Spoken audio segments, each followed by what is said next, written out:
Welcome to Golden Drop, everybody. My name is Sharon McDonald, and I am your host. I'm really always honored to be here to be able to share my essential oil experience. I am joining you from Vermont. I'm the mother of 5 children.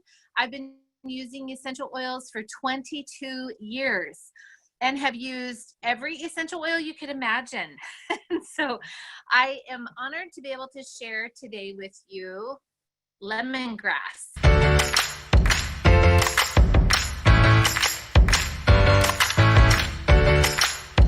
This used to be my very favorite essential oil, and I'll tell you why it was. It was my favorite essential oil because of its cleansing properties. It was one of those essential oils that is very analgesic, meaning like it's very cleansing, it's antiseptic, it is an astringent, and it's a good tonic. And so all of these big words are simply telling you that this is a very cleansing essential oil.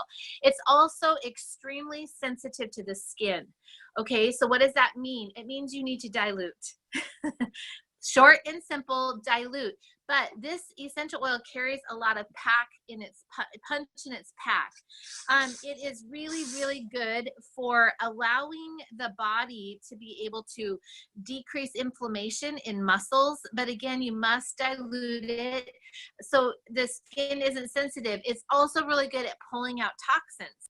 So a lot of times people will get a rash using this. So, raise your hand if you're one of those people that has tended to get a rash from using this essential oil. And it's because it's really, really good at pulling out toxins from the body. So this used to be in my migraine blend, and then I switched it out for copaiba, because copaiba does the same thing without the irritation, although it still has its place. Okay. I use this all the time. So here is what this, out of this book, my favorite book, it's called Oil Magic. Okay. It says here that this helps with airborne bacteria, bladder infections, which I'm going to give you a recipe today for, carpal tunnel, Charlie horses, connective tissue issues, injuries, constipation, frozen shoulders, ligaments, lymphatic drainage, paralysis, sprains, urinary tract infections. It definitely does cause skin sensitivity. There is a warning here that says do not internally use for more than 10 days. Those of you that are trying to get rid of parasites, you don't want to use this more than 10 days because it completely cleans out the digestive tract. Top uses for Hashimoto's and hypo and hyper, especially Hashimoto's. Thyroid, so your thyroid's right here, you would use lemongrass and myrrh together with that. For high cholesterol, 1 to 2 drops in a capsule, again diluted with fractionated coconut oil or jojoba or sweet almond oil, anything like that would work. For ligaments and tendons, you would do 1 to 2 drops diluted along the area to really help them. What it does is help rebuild those ligaments and tendons. It's very, very, very good for this. In fact, for athletes, this is one of my very favorites for that. Stomach ulcers, this is really good for helping soothe those. Again, you want to make sure you use that diluted, and you would put it in a capsule. I would add copaiba to that as well. And then for immune support, applying it to the bottom of your feet just for an extra boost as we're coming into school. Many of you have been in school for a while. We start school on Monday, and many people start school after Labor Day. So we're still in that mark, but applying it to the bottom of the feet along with your immune boosting On Guard, or if you're from other companies, it could be Thieves, but something that will boost that immune system. This is a really good one. Lactose intolerant, interesting enough, this is very good for people who suffer from lactose intolerance. A little note on that as a nutrition therapist. Lactose intolerant is often caused from people drinking non-fat milk or lower fat milks, because the milk fat that is in there is designed to help you break down those fats. There's a lot to be said for this. A lot of people are you know, they're like, well, we shouldn't be drinking cow's milk. You know, there are a lot of different thoughts. I'm not here to debate any of that. But goat's milk is very good. Again, you don't have the lactose issues because everybody usually drinks that full fat. And it's the whole fat that actually helps you process milk and really obtain the good nutrients and the vitamin D and all those things that your bones need. And just remember that. And the less processed, homogenized that you can get, like gently homogenized, would be better. Raw is absolutely the best, but it's almost a black market item here in the United States. And you need to be careful with that because it is raw. Buying it in very small quantities is a better idea. And just a little tip that I learned from my friends at who do goat's milk. If you want goat's milk not to taste nasty, there's two things you can do. Okay, one, supplying a little bit of lemongrass in their feed is really good for immune boosting for them themselves, along with their lice. You know, the lice don't like the smell of it. But when you milk a goat, you want to put their milk directly into a freezer for 24 hours to cool it down very quickly. And also keeping the billies away from the mamas also keeps that nasty taste and smell out of goat's milk. Just so you know, because we've been playing with it, we're getting 2 billies just to help eat vegetation around here, and that also helps when they're neutered. So just a little FYI on goat's milk. It's extremely good. Lemongrass is an excellent way to help keep them to keep the milk actually tasting nice and keeping bacteria down for both sheep, goats, and horses. So you just want to make sure that this is something that you're looking at. Awesome for cooking, you guys. Amazing for cooking. You just want to make sure you use a toothpick when you're using this lemongrass. doTERRA is absolutely 100% unadulterated. You are getting the very best, highest quality essential oil you possibly can. And lemongrass is actually used in some sodas, which is interesting. So a lot of people say that you shouldn't ingest essential oils. And in fact, every time you drink an essential oil, a soda, you are 99% of the time drinking essential oils. Okay. They may not be the best quality and they might be synthetically produced, but you're drinking essential oils. Even in their highest full content, which many soda companies do use, they are using pure essential oils of some kind. Maybe they're gathered from many sources around the world, but grapefruit, lemon, lime, cinnamon, all of these are being used in your sodas. Super interesting, cool side note fact.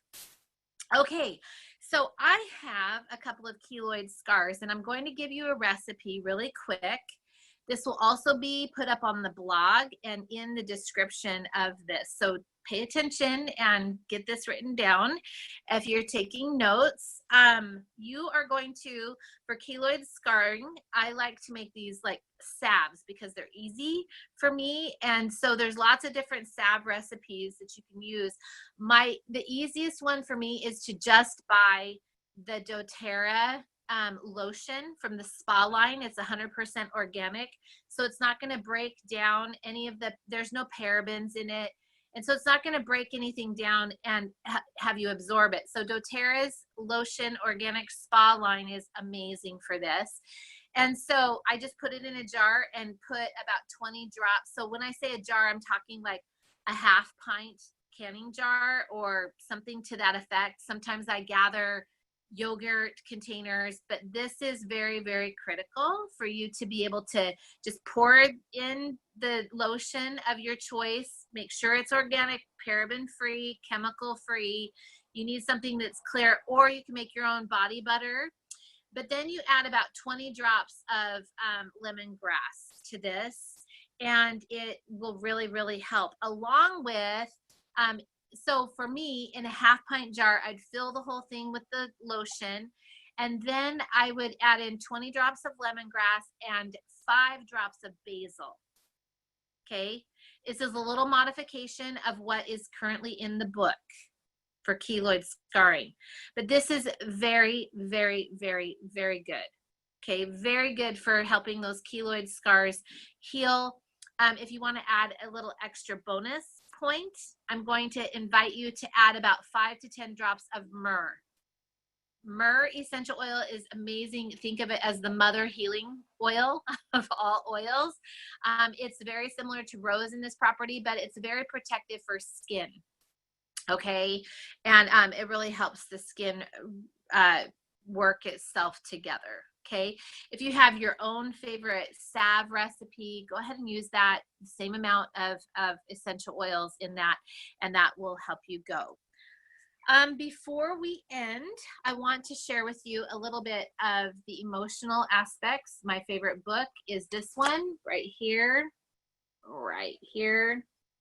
Essential Oils and Emotions. And this is, again, the cleansing essential oil.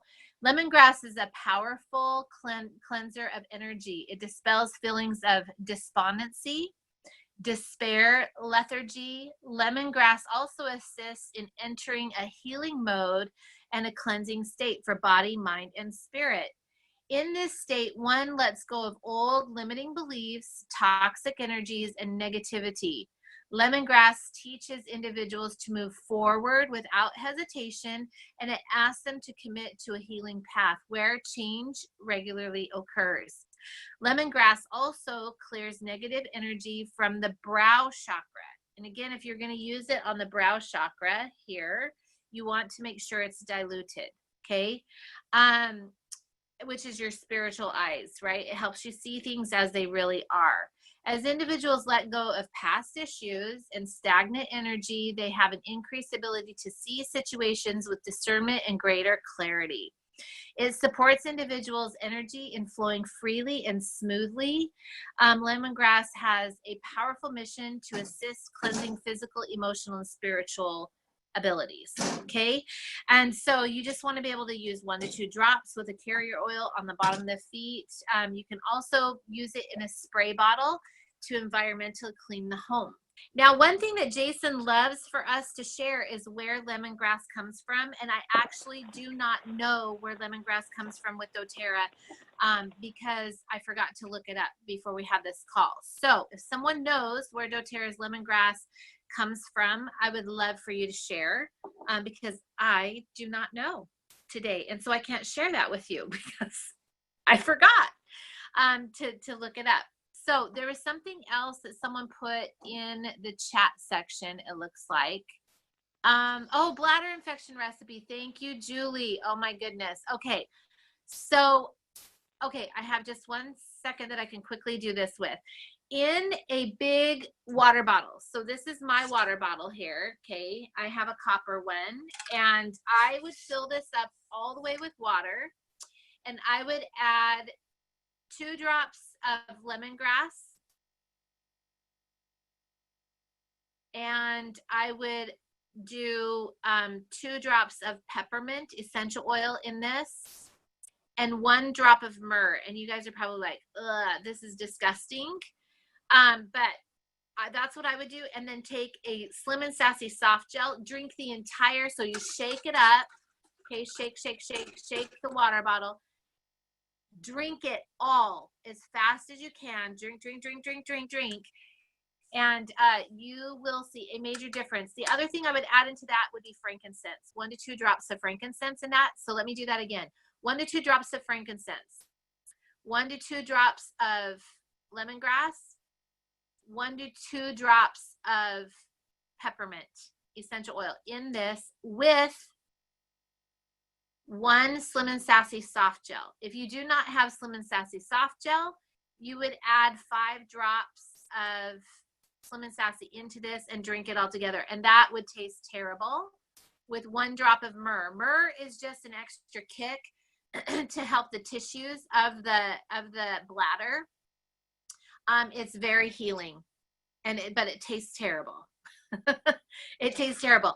But you would drink this whole thing quickly, and then you would fill this up again with water, and you would just drink it normal.